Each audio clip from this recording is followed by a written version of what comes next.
بسم اللہ الرحمن الرحیم۔ درود و سلام خاتم النبیین حضرت محمد مصطفیٰ صلی اللہ علیہ وآلہ وسلم پر اور ان کی یاد پر۔ السلام علیکم ناظرین۔ محترم ناظرین، فتح مکہ کے کچھ عرصہ بعد بنو تمیم کا ایک وفد بڑی شان و شوکت اور جاہلی ٹھاٹھ کے ساتھ مدینہ منورہ آیا۔ یہ 70 یا 80 آدمیوں پر مشتمل تھا اور اس میں قبیلہ کے بڑے بڑے رؤساء، شعلہ بیان خطیب اور سحر البیان شاعر شامل تھے۔ زمانے جاہلیت میں عربوں میں مفاخرت اور مقابلت کا جذبہ بہت شدید تھا۔ وہ لوگ ہر وصف میں ایک دوسرے سے مقابلہ کیا کرتے تھے۔ بنو تمیم کے دماغوں میں بھی خاندانی فخر و غرور کا نشہ سمایا ہوا تھا۔ وہ آتے ہی مسجد نبوی میں گھس پڑے۔ حضور پاک صلی اللہ علیہ وآلہ وسلم اس وقت گھر کے اندر آرام فرما رہے تھے۔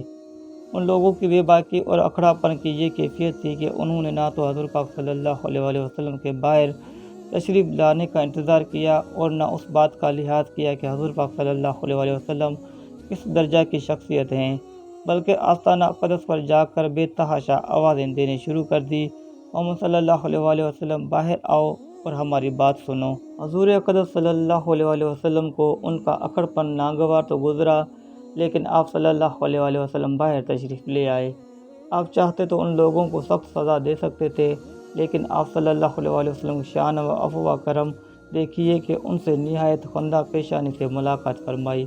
وفد کے ایک رئیس اقرع بن حابس نے حضور پاک صلی اللہ علیہ وآلہ وسلم سے کہا، محمد صلی اللہ علیہ وآلہ وسلم، میں وہ ہوں کہ خدا کی قسم میری مدح انسان کی عزت کو بڑھا دیتی ہے اور میری ہجوم انسان کو داغ لگا دیتی ہے۔ آپ صلی اللہ تعالیٰ علیہ وآلہ وسلم نے فرمایا، یہ تو اللہ پاک کا کام ہے۔ انہوں نے کہا، ہم سب سے زیادہ معزز ہیں۔ حضرت پاک صلی اللہ تعالیٰ علیہ وآلہ وسلم نے فرمایا، تم سے زیادہ معزز حضرت یوسف علیہ السلام بن یعقوب علیہ السلام تھے۔ اگرچہ قبول اسلام کے لیے یہ شرط بڑی نامعقول تھی، لیکن حضرت پاک صلی اللہ تعالیٰ علیہ وآلہ وسلم چاہتے تھے کہ یہ لوگ کسی ہی طرح سے دعوت حق کو سمجھ جائیں۔ چنانچہ آپ صلی اللہ تعالیٰ علیہ وآلہ وسلم نے فرمایا، میں فخاری اور شعر بازی کے لیے مبعوث نہیں ہوا، لیکن اگر تم اسی کے لیے آئے ہو تو یوں ہی صحیح، تم اپنا کمال دکھاؤ، ہم جواب دیں گے۔ بنو تمیم میں ایک شخص عطارد بن حاجب تھے۔ وہ ایک شعلہ بیان خطیب تھے اور ایک دفعہ نوشیروہ کے دربار میں اپنی خطابت کے جوہر دکھا کر کم و خواب کا قلت حاصل کر چکے تھے۔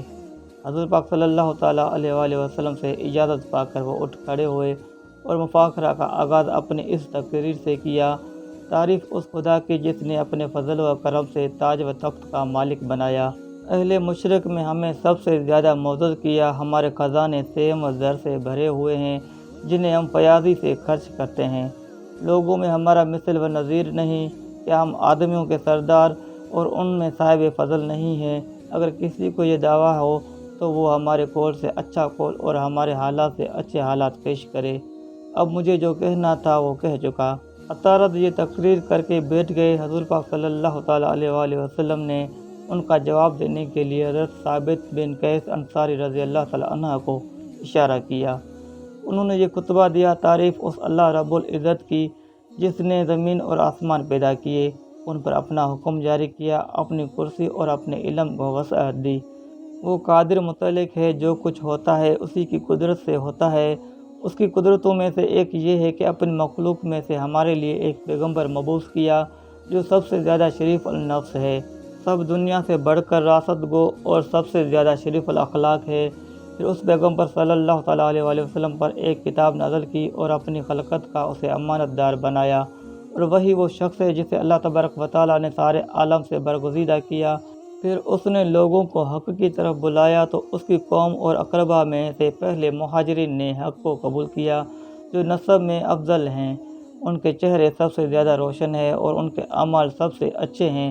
پھر ان کے بعد سارے عرب میں سے ہم گروہ انصار نے دعوت حق پر لبیک کہا، لہٰذا ہم اللہ کے انصار اور اس کے رسول صلی اللہ تعالیٰ علیہ وآلہ وسلم کے وزیر ہیں، اور لوگ جب تک ایمان نہ لائیں اور لا الہ الا اللہ نہ کہیں ہم ان سے لڑتے رہیں گے، اور جو کوئی اللہ اور اللہ کے رسول کو ماننے سے انکار کرے گا ہم اس کے خلاف راہ خدا میں جہاد کریں گے، اور جہاد کرنا ہمارے لیے کوئی دشوار کام نہیں ہے۔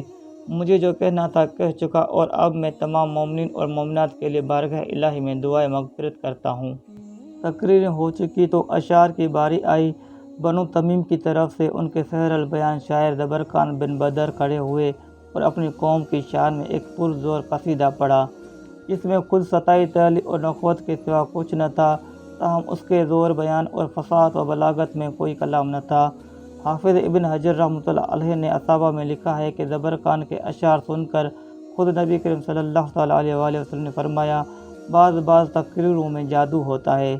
زبرقان بیٹھے تو حضرت پاک صلی اللہ تعالیٰ علیہ وآلہ وسلم نے حضرت حسان بن ثابت رضی اللہ تعالیٰ عنہ کو حکم دیا کہ وہ ان کا جواب دیں۔ حضرت حسان رضی اللہ تعالیٰ عنہ اقلیم سخن کے بادشاہ تھے۔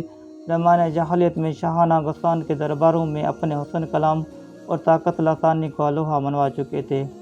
قبول اسلام کے بعد ان کی شاعری کے جوہر اور بھی چمک گئے تھے، کیونکہ انہوں نے محض رضائے الہی کو اپنا مقصود بنا لیا تھا اور اپنی شاعری کی مدحت رسول اکرم صلی اللہ تعالیٰ علیہ وآلہ وسلم کے لیے وقف کر دیا تھا۔ انہوں نے حضور پاک صلی اللہ تعالیٰ علیہ وآلہ وسلم کا اشارہ پاتے ہی اٹھ کر زبرقان ہی کی بحر اور قافیہ میں بالبدیہہ ایسے فصیح اور بلیغ اشعار سنائے کہ بنی تمیم انشت بدندا ہو گئے، لیکن وہ آسانی سے کب ہار مانتے تھے۔ زبرقان پھر اٹھ کھڑے ہوئے اور چند اشعار اپنی فضیلت میں پڑھے۔ حضرت حسن رضی اللہ تعالیٰ عنہ نے ان اشعار کا بھی برجستہ جواب دیا۔ اب بنو تمیم کی زبانیں گنگ ہو گئی۔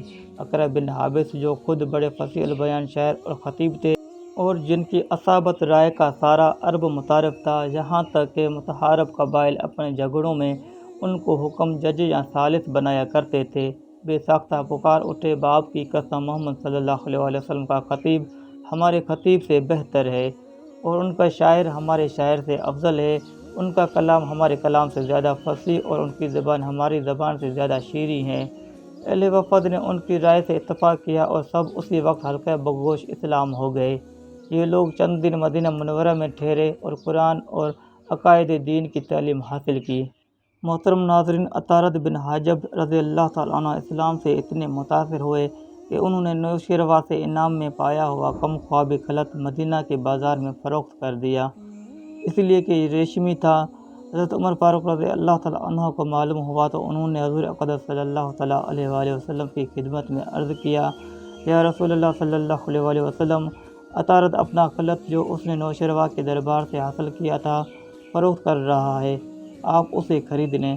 حضور اقدس صلی اللہ تعالیٰ علیہ وآلہ وسلم نے فرمایا، یہ ریشم کا بنا ہوا ہے، اسے وہ مرد استعمال کرے گا جس کا عقابت میں حصہ نہ ہو۔ یہ وفد رخصت ہونے لگا تو حضور اقدس صلی اللہ تعالیٰ علیہ وآلہ وسلم نے ہر شخص کو انعام و اکرام سے سرفراز فرمایا۔ اللہ تبارک و تعالیٰ سے دست ادب دعا ہے کہ اللہ تبارک و تعالیٰ آپ کو اپنے حفظ و امان میں رکھے اور ہم سب مسلمانوں کو دین پر چلنے کا پابند بنائے۔ اللہ تبارک و تعالیٰ آپ کے مال میں، جان میں، عزت میں، اولاد میں اضافہ عطا فرمائے، آمین یا رب العالمین۔ محترم ناظرین، ویڈیو کو لائک کرنا نہ بھولیے گا اور کمنٹ سیکشن میں اللہ تبارک و تعالیٰ کے 99 ناموں میں سے ایک نام ضرور ٹائپ کریں۔ جزاک اللہ خیرا کثیرا۔